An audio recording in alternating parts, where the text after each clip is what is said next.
Olá pessoal, aqui professora Lívia Silva para mais uma aula de português. Hoje a gente vai falar sobre a divisão da língua entre escrita e fala e também vamos falar sobre a variação linguística, que existe, que a língua realiza através de diversas coisas. Primeiro, falando um pouquinho sobre língua escrita e língua falada, a gente sabe que a língua ela se desenvolve principalmente através, não é, da boca, da língua, não é, da língua órgão, mas ela também existe através da escrita. Né? A gente sabe que isso começou lá atrás com a questão dos desenhos, né, que os homens das cavernas tinham necessidade de fazer para expressar, né, para outras pessoas, para outros povos, né, ou até mesmo para, vamos dizer assim, colegas seus, né, que precisariam saber alguma informação a respeito de determinado local ou algo desse tipo, então eles deixavam essas informações através de imagens, né, de desenhos feitos nas cavernas. E a partir disso daí foi se criando um código escrito para que houvesse também comunicação. Então, a principal diferença entre a língua falada e a língua escrita é a questão de que, primeiro, né, para haver comunicação, eu preciso de emissor, né, quem vai emitir o discurso, a fala ou o conteúdo em geral, e preciso do destinatário, que é quem vai receber aquele conteúdo. Na fala, ambos os personagens desse discurso estão presentes, né? Eu não falo sozinha, né, gente? A gente não vai falar sozinho, né? Até pode falar pensando, refletindo e tal, mas para que a comunicação exista, eu preciso de um receptor da minha mensagem. E ele estando presente, ele visualiza meus gestos, ele visualiza minha entonação. Por exemplo, eu vou informar que alguém morreu, né? Então eu chego com um tom, se não for Bolsonaro, né? Chega com um tom triste, né? Pesado, para mostrar que alguém morreu. Eu falei tirando onda se não for Bolsonaro por causa da ironia que ele fez com a morte de milhares de pessoas sobre a Covid-19, certo? Não é tipo que para informar que ele morreu ninguém faria alegria, não. É nesse sentido. Então, a fala, ela conta, além da presença do outro, né, participante desse momento presente, né, além de contar com a presença desse outro participante, ela conta com os gestos, com a entonação da voz e também com as expressões faciais. Tudo isso colabora para que o receptor compreenda mais facilmente essa mensagem. Já a escrita, não é, nem sempre você escreve e a pessoa vai ler na sua frente, né? Na hora que você está. Geralmente você escreve alguma coisa para alguém porque você não vai poder falar, porque você não vai poder estar presente no momento ou você não quer estar presente, né? Quer deixar a bomba e sair correndo. Então, é preciso, né, que haja, através deste código que é a escrita, utensílios suficientes para que aquela pessoa compreenda aquela mensagem. Aí é que entram, né, as pontuações, né, os sinais de pontuação, né, vai vir as exclamações, as interrogações, as reticências, né, eu vou usar essas reticências para expressar uma pausa, né? Eu vou usar as exclamações para expressar uma surpresa, uma alegria, uma tristeza, um pesar também, né? A gente também pode usar nesse sentido. Vou usar os... Esqueci o nome agora. Ai, meu Deus, como é o nome? Poxa, os travessões, lembrei. Os travessões, né, nos diálogos, para mostrar que é a fala de alguém. Também posso usar as aspas, né, quando não é uma citação direta do que a pessoa falou. Por exemplo, Lívia falou, travessão, né? Estamos estudando variedade linguística. Ou eu posso dizer, de acordo com o que Lívia disse, aspas, né? Quando é uma citação indireta. Isso vocês vão estudar lá na faculdade, quando forem fazer trabalhos científicos, né? A gente estuda isso na metodologia. Mas voltando para a questão da escrita, todos esses utensílios, todos esses sinais ajudam, né, o leitor a compreender o que eu quis passar naquele texto, naquele conteúdo. Então, a principal diferença entre a fala e a escrita é, primeiro, que quando acontece a fala, emissor e receptor estão presentes, certo? A segunda diferença é que na fala eu uso a entonação vocal, eu uso as expressões faciais, eu uso os gestos para poder expressar melhor a minha ideia, para poder expressar exatamente o que eu sinto. E na escrita, quem tem esse papel são os sinais de pontuação, certo? Essa é a principal diferença. Agora, uma outra coisa, né, que todo mundo precisa saber é que tanto na escrita como na fala, minha roupa estendida, tanto na escrita como na fala, eu preciso saber que eu estou falando ou escrevendo para outra pessoa compreender. Então, eu não posso utilizar as palavras de um jeito que a pessoa não vai entender, porque senão não está acontecendo comunicação. Então, o principal objetivo, tanto da fala quanto da escrita, é comunicar, tá certo? Por isso que eu não posso escrever um texto, por exemplo, né, vocês aí, terceiro ano, que vão fazer Enem, o pessoal do nono ano também, né, que está em constante, vão escrever o TCF, por exemplo, e estão sempre em solicitação de escrita textual, vocês precisam saber que quem vai ler aquilo ali precisa entender, porque se não entender, você é quem vai se prejudicar. Você é quem não soube comunicar a sua ideia para aquela pessoa. Outra coisa é que se diz muito, né, que a fala, mas para falar eu posso falar de qualquer jeito. Não é bem assim. Tanto a fala como a escrita, ela precisa se comportar de forma adequada a cada situação, adequada a cada contexto, tá certo? Eu já comentei, né, que já foi meu aluno, sabe, que cada vez mais os linguistas tiram esse termo errado e certo e colocam os termos adequado e inadequado. Então, tanto a fala como a escrita, elas vão se comportar, né, de duas formas, né, de duas maneiras, de uma maneira formal e de maneira informal.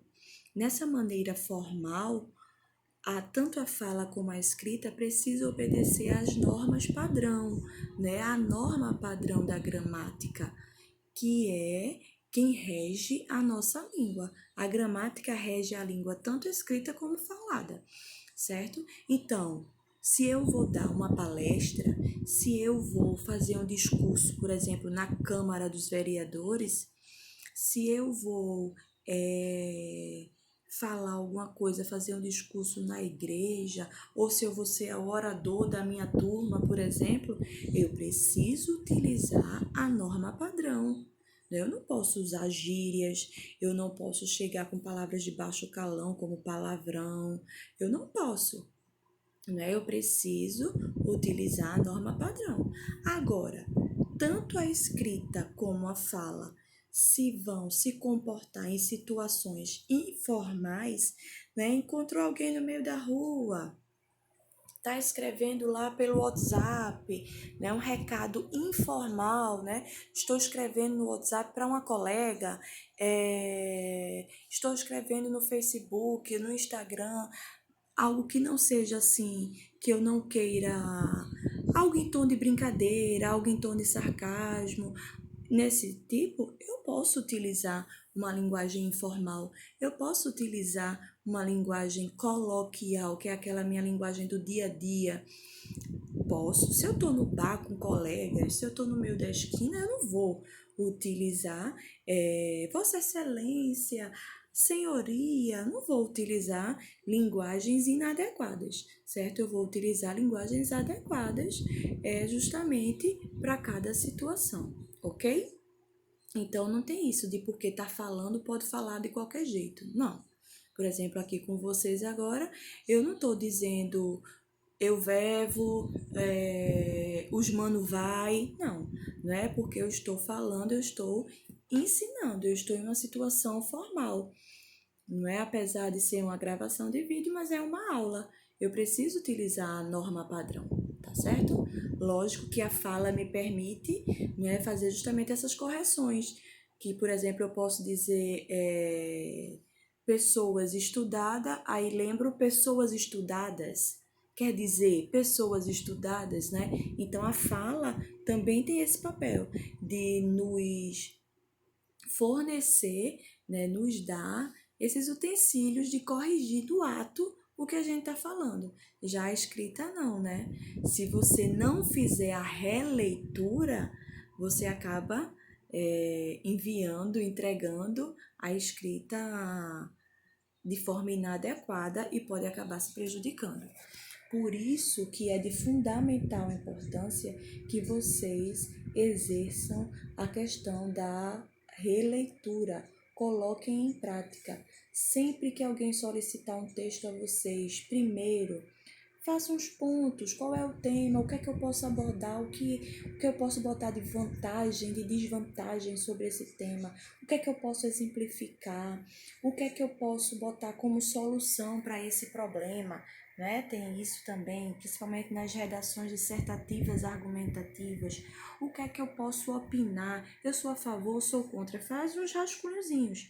E depois começa a escrever o texto rascunhando ainda. Depois que rascunhar, você vai ler o que você escreveu. Ali você vai encontrar palavras melhores para encaixar.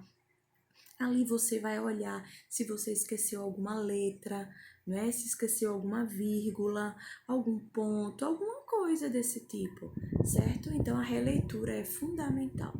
Então, fechado, fala, escrita, precisam sim ser adequadas à situação. Fala e escrita não se comportam de qualquer jeito e fala e escrita precisam ser feitas preocupadas em que o receptor da mensagem compreenda o que eu estou querendo expressar, beleza? Além de variar em escrita e fala, a língua também vai variar em outros pontos, A língua vai variar em relação à localização, por exemplo, a localidade, aqui é o que a gente chama de variação geográfica ou diatópica, que é quando eu, pernambucana, falo macaxeira e quem mora em São Paulo fala aipim. É quando eu, brasileira, falo o português brasileiro e digo celular, e quem fala o português de Portugal fala telemóvel, ok? Eu, pernambucana, digo girimum, e alguém sul-sudeste fala abóbora, ok? Charque, né, que a gente chama de charque, outras regiões do Brasil também, sul, sudeste principalmente, chamam de... Vou esquecer agora, né, fogo? Chamam de... Se eu não me engano, é carne salgada. Deixa eu ver aqui.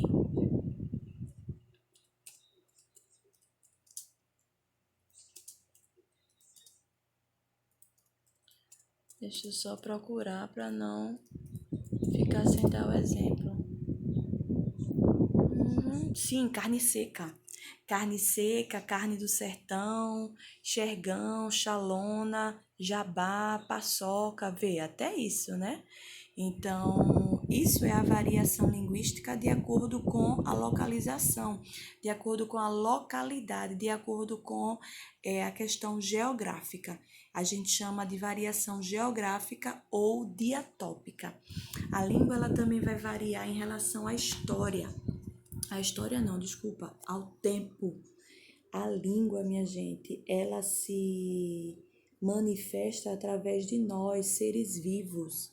Se nós somos seres vivos, que meu braço estava doendo. Se nós somos seres vivos, né, que mudamos de acordo com o tempo e a língua se manifesta através de nós, então a língua também vai mudar, né? Ela também vai variar em relação a isso aí. De que forma a língua vai variar em relação ao tempo? Por exemplo, palavras, expressões que antigamente existiam e hoje já não existe mais, né?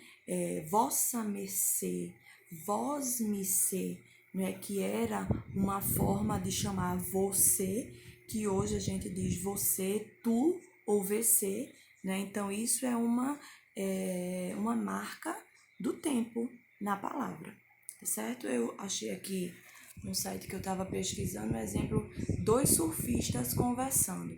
Aí um surfista antigo falando para o do tempo atual.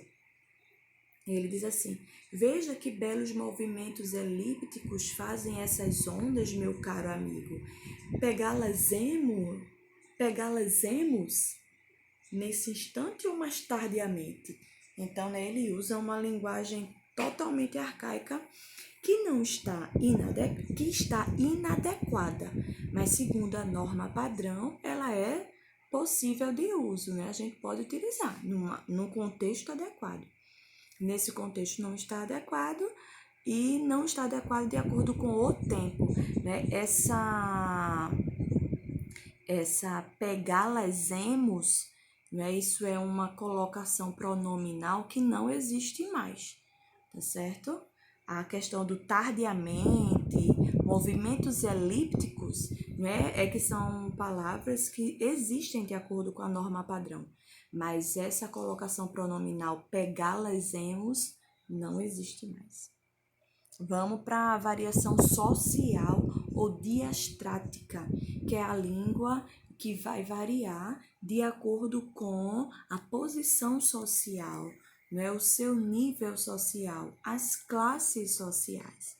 Então, a gente não pode negar que pessoas com mais estudo falam de forma diferenciada de pessoas com menos estudo, né? Pessoas que moram no interior, por exemplo, falam diferenciado, né? Da gente daqui, pessoas que moram no interior, desculpa, deixa eu consertar, pessoas que moram no interior e que, por exemplo, vivem em zona rural e não tiveram acesso a uma grande, vamos dizer assim, a um grande tempo de estudo, né? Não é por morar no interior que fala diferente, né? A gente sabe que tem o sotaque e tal, mas a questão vocabular só vai variar de acordo com o nível de estudo da pessoa ou, né, com a profissão, por exemplo, da pessoa. Um médico, quando a gente vai para o médico, que ele usa os termos técnicos dele, a gente não compreende. Um arquiteto, se você chamar para fazer um projeto na sua casa, ele vai usar termos técnicos que você não conhece.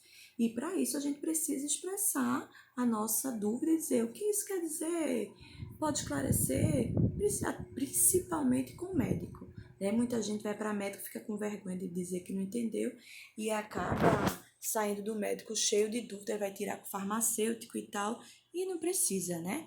Fazer isso. A gente é ser humano e tem que tirar sim as nossas dúvidas. Nós não somos obrigados a conhecer os termos técnicos de todas as profissões. O juiz vai usar o termo técnico dele, o advogado também, né? E a gente precisa tirar as nossas dúvidas. Aí um exemplo aqui que eu achei foi um médico, justamente do médico e do paciente. O médico diz ao paciente, de acordo com o laudo, você está com um processo de... Deixa eu aumentar aqui que tá ruim de ver, viu? Cadê? Intumiscência. De acordo com o laudo médico, você está com um processo de intumescência ou intumiscência. Intumescência, tipo de tumor. Intumescência resultante de lesão inflamatória e necrose subcutânea. O homem se desesperou. Meu Deus, doutor! E quanto tempo de vida eu ainda tenho? Aí o doutor disse, calma, não se preocupe não, isso é só um furúnculo. Então veja só, né? O doutor usou o termo, ai meu braço, o doutor usou o termo técnico para furúnculo e o cara pensou que estava com um câncer terminal, um tumor terminal. E não era, era só um furúnculo. Então essa variação a gente chama de social ou diastrática. Depois, a gente também tem a variação situacional, também chamada de diafásica, que é a situação que vai variar de acordo com o contexto, né? A variação linguística que vai variar de acordo com o contexto, de acordo com a situação que está se vivendo. É aquele exemplo que eu dei. Em um bar, eu não uso a mesma linguagem que eu utilizo numa palestra. Na igreja, discursando, eu não utilizo a mesma linguagem que eu utilizo na esquina com alguém, ok? É preciso que haja comunicação. Para haver comunicação, é preciso haver compreensão. Mas vai haver as variações, certo? Pronto, gente. Esses são os 4 tipos de variações. Variação situacional, que é de acordo com a situação, de acordo com o contexto. Variação geográfica, que é de acordo com a localidade, né, com a região.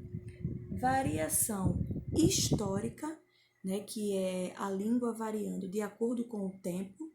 E a variação social, que é a variação da língua através do nível social, da classe social, né, da quantidade de estudo que eu tenho. Lembrando que eu tenho muito estudo, vou falar difícil, ninguém vai me entender, tá perdendo tempo, né? E tá, desculpa a palavra, cagando, porque se eu falo e ninguém tá me entendendo, não tá havendo comunicação, tá certo?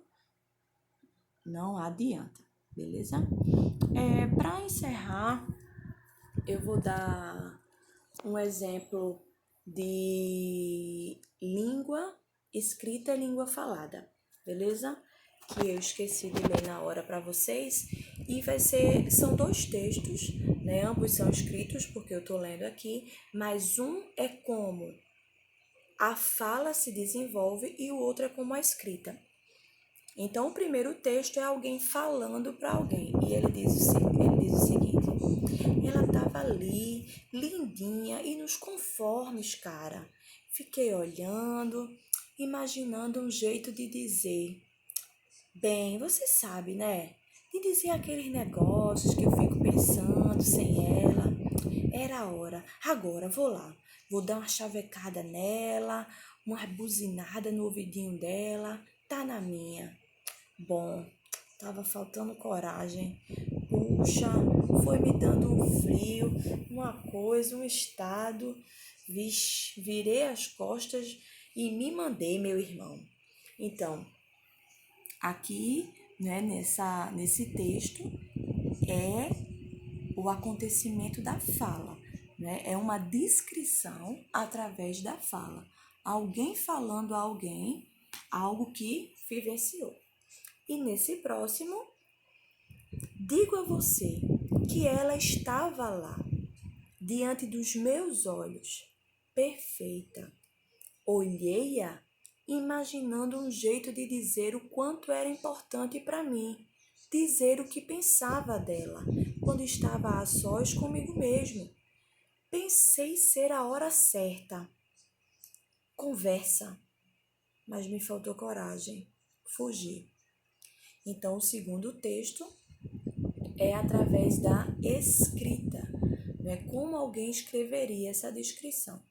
No primeiro texto, além das reticências, né, para demonstrar as pausas, a gente tem, por exemplo, o uso de né, que é um vício de linguagem, né, que é o não é, que também é uma variação linguística, né, histórica, que mudou de acordo com o tempo. A gente tem puxa com u, a gente tem dizer, né, um jeito de dizer sem o R, né, um jeito de dizer, mas está escrito um jeito de dizer, porque é a forma que a gente fala, e isso é uma coisa que a gente precisa estar atento, porque muitas vezes a gente fala, né, de uma forma e quer escrever da mesma forma, não pode. Né? A gente nem sempre fala, por exemplo, pega a tua cadeira, menino. Nem sempre a gente diz, pega a tua cadeira, menino. Pega a tua cadeira, menino. Vai sentar na tua cadeira. Mas a gente não escreve cadeira, a gente escreve cadeira. Então tem que ter cuidado, tá certo? Eu vejo isso demais nas redes sociais. Essa questão mesmo do Rzinho no final do verbo, demais. Então a palavra é dizer. Mas eu falo dizer, mas eu não posso escrever dizer, beleza?